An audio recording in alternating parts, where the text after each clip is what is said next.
तो सिर्फ जोशीमठ शहर ही दरक नहीं रहा, बल्कि यहाँ रहने वाले उन लोगों के सपने भी दरक गए हैं जिन्होंने पाई पाई जोड़कर अपने लिए एक मकान बनाया था। अपनी नजरों के सामने अपने घर को समाधि लेते देखने का दर्द क्या होता है, उसे शब्दों में बयान करना आसान नहीं है। न्यूज़ नेशन संवाददाता धीरेन्द्र पुंडीर ऐसे ही परिवार से मिले जिनका मकान तबाह हो रहा है, और क्या उनका कहना है, कैसे वो अपना दुखड़ा बयान कर रहे हैं, सुनिए। शहर कैसे टूट रहा है, शहर कैसे खत्म होता है, या कोई शहर कैसे धंसता है, सिर्फ ये कोई फिल्मी कहानी के तौर पर नहीं, ये हकीकत है जो पूरे शहर को दिखा रही है। एक डर, एक खौफ, किस तरह से ये नया बनता हुआ स्ट्रक्चर है। ये पूरी दीवार अलग हो गई है, मैं नीचे की तरफ, चूंकि ये हर तरफ आपको दिख रहा है। अब शहर के हर हिस्से में इस तरह की चीज़ें सामने आने लगी हैं। सरकार जितना कोशिश करती दिख रही है उससे कहीं बाहर ये जा चुका है। वाकई ये शहर एक ऐसे शहर में तब्दील हो रहा है जो पूरी तरह से टूटता हुआ दिख रहा है। ये देखिए पूरी तरह से पिलर, ये एकदम नया बना हुआ स्ट्रक्चर है, वो पिलर दीवार से हट गए हैं। ये कमरा अब खतरनाक है, इस कमरे में आना भी खतरा है। जितने लोग हम यहाँ हैं मुझे लगता है वो भी भीड़ खतरा। ये कब से आ रहा है काका? ये हमको परेशान हो गए, कहाँ जाऊँ?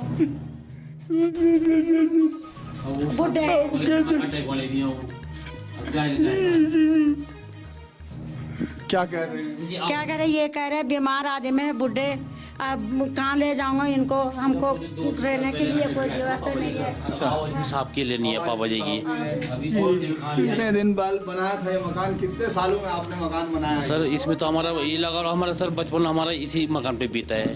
तो अब हमारा यहाँ पे ये आशन, हमारा लास्ट आशन है यही यहाँ पे। इस तरफ आप देखें और हिस्सा देखें, ये देखिए इस तरफ, मुझे लगता है कि ये किचन है इनका। ये देखिए ये पूरा का पूरा अलग हो गई हो, जैसे आपने भूकंप के वक्त की स्थितियां देखी हों कि किस तरह से शहरों में, मकानों में अंतर आ जाता है, दरारें आ जाती हैं। अब ये बिल्कुल खतरनाक जगह हो चुकी है, आप इसके अंदर भी नहीं आ सकते हैं। जिंदगी आगे कहाँ जानी होगी अभी पता चला? कहाँ लेके जाएंगे आपको? कुछ बात हुई? अभी इसमें विस्थापन की तो कोई बात नहीं हो रही है। अभी सिर्फ ये आश्वासन दे रहे हैं, अभी रहने के लिए दे रहे हैं नगर पालिका में, गुरुद्वारे में। अच्छा, अभी आप लोगों को दिया या नहीं? अभी तो सर हमको दिया नहीं गया यहाँ पे। अभी तो आपने सामान कब से निकालना शुरू कर दिया? सर ये जैसे ही परसों रात से, जिस दिन से ये झटका पड़ा, उस दिन से हम सामान धीरे धीरे करके बाहर निकाल रहे हैं। इसमें जो स्ट्रक्चर्स बेसिक हैं वो सब हिल रहे हैं और उनको रोक पाना अब इस वक्त मुश्किल दिख रहा है। वीडियो जर्नलिस्ट मुकेश के साथ धीरेन्द्र पुंडीर, न्यूज़ नेशन, सिंघारू।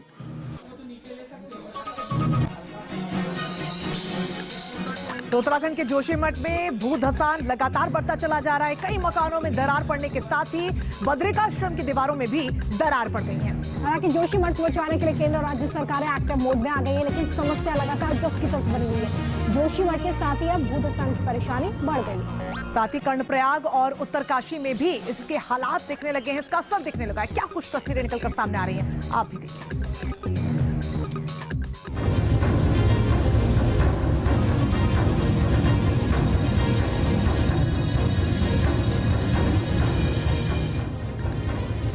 टूट कर गिरा मंदिर, बद्रिकाश्रम में आई दरार, जोशीमठ के अमरकल्प वृक्ष के आसपास भी आई दरार, घरों में पड़ी दरार, रास्ते पर फटी जमीन।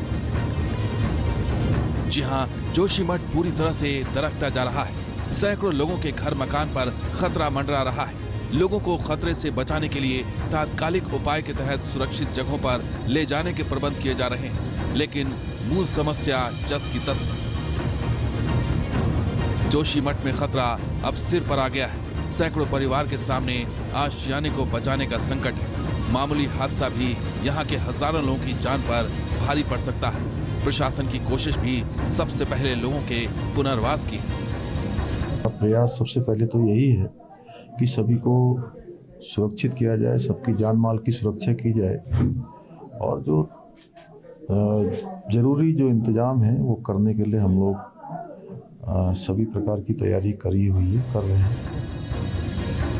अपने घरों में दरारें पड़ती देख और उनके ध्वस्त हो जाने के डर से स्थानीय लोग आशंकित हैं। बात करने पर उनका गला भर आता है। 16 साल जो है मैंने इस घर को बनाने में वो किया। मेरा एक बच्चा भी जो है बाहर देहरादून में पढ़ता है, और एक बच्चा मेरे विकलांग है, और मैंने बनाए घर को बहुत मेहनत से बनाया, अपने नहीं लगाया न खा के बच्चों को बनाया, अपने 2 रुपये खर्च किए, बच्चों पे 10 रुपये खर्च किए। इनका भी मन मार मार के मैंने इस टाइम पे सोचा कि सब ठीक ठाक हो गए। करीब 50 सालों से चली आ रही यह समस्या अब यहाँ के लोगों के लिए सबसे बड़ी समस्या बन गई है। लोगों के सामने अपने घर बार के साथ ही अपने अस्तित्व को बचाने का भी संकट खड़ा हो गया है, क्योंकि रोज नए नए क्रैक्स डेवलप होते जा रहे हैं। कुछ नए क्रैक्स डेवलप हुए हैं और जो पहले क्रैक्स थे बढ़े हैं। भू धसान की समस्या से निपटने के लिए खुद सीएम पुष्कर सिंह धामी भी एक्टिव हो गए।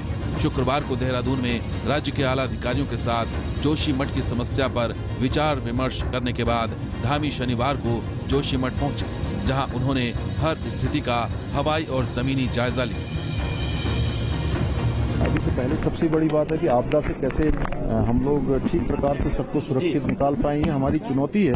उसके बाद जो दीर्घकालिक योजना है कि इसको सुरक्षित रखना है, संरक्षित रखना है, ये हमारे लिए बहुत ही महत्व है। महत्व का कारण भी है, ये एक सबसे पहला मठ यहाँ स्थापित हुआ है। पौराणिक रूप से, हर प्रकार से, हर दृष्टि से, देश की सामरिक रूप से भी हमारा बहुत महत्वपूर्ण स्थान है, इसलिए हम उन सभी पर काम कर रहे हैं। बात केवल जोशीमठ की नहीं, बल्कि पहाड़ के कई और शहर भू धसाव की समस्या से जूझ रहे हैं।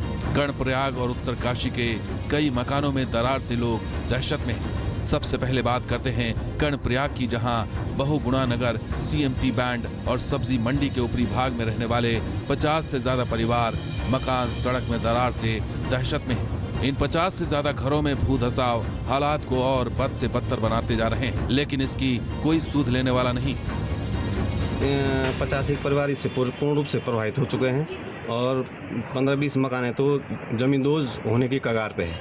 यहाँ पे जो मंडी परिषद, मुख्य कारण इसका जो है मंडी परिषद की ने जो यहाँ पर अंधाधुंध जेसीबी मशीनों द्वारा खदान किया गया, उस वजह से ये सारी जमीन के यहाँ पे धंस रही है। की वजह से हुआ है या कि किस वजह से हुआ है, इसका जल्दी से जल्दी ट्रीटमेंट किया जाए, हम लोगों को बचाने की कोशिश किया जाए। बरसात में हम कहाँ जाएंगे, रात भर दिन नींद नहीं आ रही है।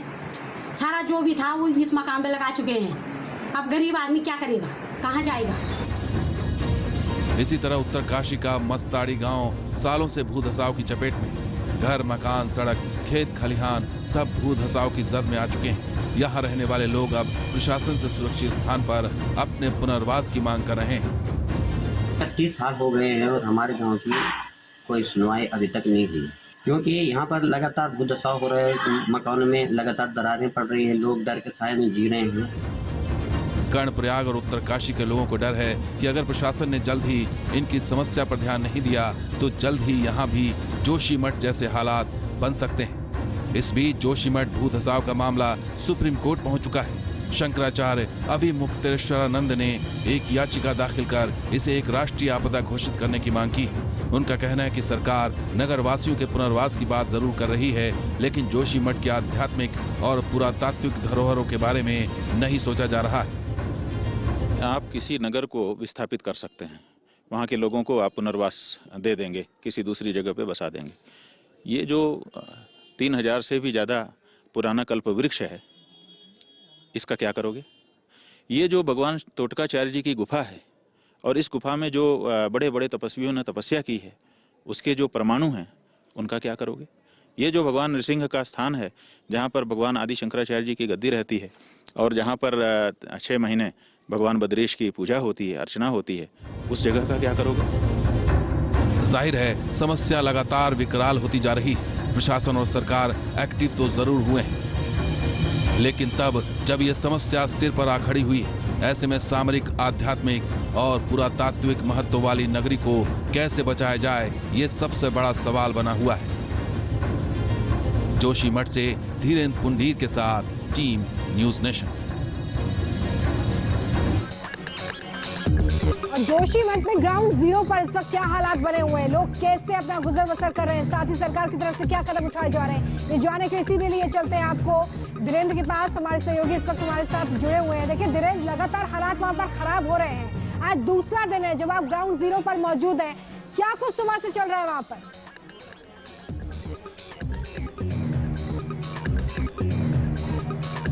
देखिए, अब पूरी तरह से विस्थापन की बात की जा रही है उन लोगों का, चूंकि ये टेम्परेरी विस्थापन है। जहाँ जहाँ डेंजर जोन कहा जा रहा है जिस जगह, क्योंकि जो SDF है, NDRF है, वो तमाम लोग हैं, पूरे तमाम सरकारी एजेंसीज हैं जो जाकर ये देख रही है कि कहाँ कहाँ दरार ज़्यादा चौड़ी हो रही है, जहाँ रिट्रोफिटिंग नहीं हो सकती है उनको तुरंत वहाँ से एवेक्यूएट करके खास जगह पर जो बनाए गए हैं वहाँ रखा जा रहा है। यहाँ तक कि जो प्रिंसिपल सेक्रेटरी टू CM है और वो यहाँ आ चुके हैं। इसके अलावा गढ़वाल कमिश्नर यहीं कैंप कर रहे हैं, तो इन लोगों को यहीं कैंप करने के लिए कह दिया गया है ताकि जो विस्थापन है उसको प्रॉपर तरीके से, जो टेम्परेरी विस्थापन है अभी, उसको सही तरह से किया जा सके। और अगर कोई हालात चूंकि रोज चेंज हो रहे हैं, अभी हम जिस खबर का जो शुरुआत में 4 दिन हम लोगों को यहाँ हो गए, उस दिन जब हम लोग यहाँ देख रहे थे तो पहले दिन से ही हमको ये पहले इस खबर का इंतजार था, क्योंकि सेंसिटिविटी सूचनाएं हैं, क्योंकि यहाँ सामरिक दृष्टि से बहुत इंपॉर्टेंट शहर है। ITBP जो पैरामिलिट्री फोर्सेज और ख़ासतौर से जो चाइना बॉर्डर्स है उसको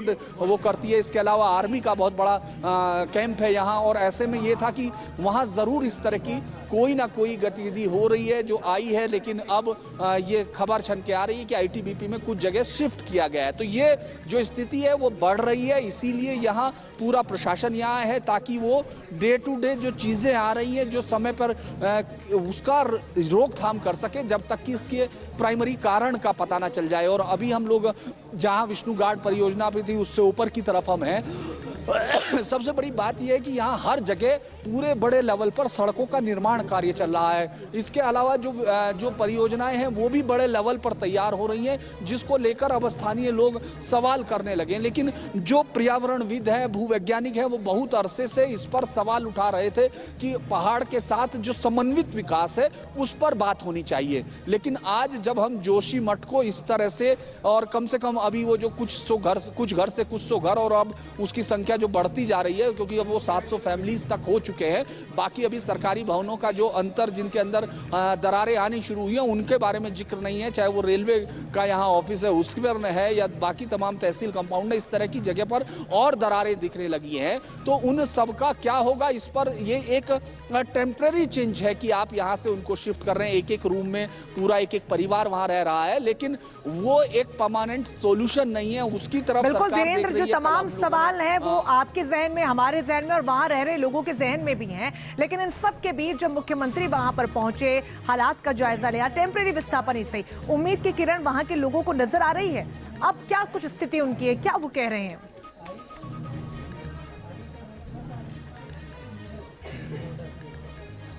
देखिए, कल मुख्यमंत्री से मिलने के बाद उन लोगों को, चूंकि ऐसा जरूर होता है जब आपका राज्य का मुखिया आता है और पूरा आपके साथ घूम के काफी विस्तृत उन्होंने भ्रमण किया था और लोगों से मिले, उन्हें सांत्वना भी दी। लेकिन पहली बात यह है कि लोग जरूर आशान्वित हैं, क्योंकि सरकार आ गई और एक्टिव होते हुए दिख रहे हैं। अगर हम ये कहें, क्योंकि हमेशा से हम लोगों की नजर होती है कि सरकार का जो अमला है वो काम कर रहा है कि नहीं कर रहा, यहाँ काम करता हुआ दिख रहा है, इस वक्त वो दिख रहा है। लेकिन सवाल ये है कि जब तक सरकार के पास भी कोई क्लियर इंडिकेशन नहीं होगा कि आखिर समस्या क्या है, तब तक इसका निदान नहीं हो सकता। ये कल हम लोगों ने सवाल पूछा था, मेरा सवाल यही था उनसे, मैं समझना चाह रहा था कि क्या पूरे जोशीमठ के इवैक्यूएशन की भी कोई चीज आ सकती है क्या। उस पर हालांकि उन्होंने कोई क्लियर नहीं कहा, लेकिन उन्होंने कहा कि हम दो काम कर रहे हैं, एक अल्पकालीन रणनीति है, एक दीर्घकालीन रणनीति। यानी ये इस तरफ बता रही है कि स्थिति गंभीर है, लेकिन लोगों को अब सरकार पर ठीक है नजर बना के रखे। वीरेंद्र, अपडेट आपसे आगे भी लेंगे। बहुत महत्वपूर्ण जानकारी आपने दी किस तरीके से इस वक्त जोशीमठ में हालात बने हुए हैं। शुक्रिया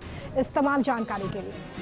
चलिए आगे बढ़ेंगे, तो डालेंगे इस वक्त की बड़ी खबर पर। जोशीमठ संकट को लेकर अब पीएमओ में हाई लेवल बैठक, आपदा प्रबंधन विभाग के साथ ये बैठक होगी। तो लगातार बैठकों का जो दौर है वो जारी है। पहले राज्य की तरफ से, राज्य सरकार की तरफ से मुख्यमंत्री ने हाई लेवल मीटिंग की, और अब पीएमओ की तरफ से आपदा प्रबंधन विभाग के साथ ये बैठक होगी। देखिए, ये बैठक जो प्रस्तावित है ये बताता है कि किस तरीके से अब केंद्र सरकार भी इसको लेकर अलर्ट मोड में आ गई है। जिस तरीके से जोशीमठ में हालात बने हुए हैं, उसको बचाने की मुहिम अब बड़े स्तर पर पहुंच गई है। बिल्कुल, अपने आप में बहुत ज्यादा जरूरी है कि किस तरीके से इस पूरे मामले को सुलझाया जाए।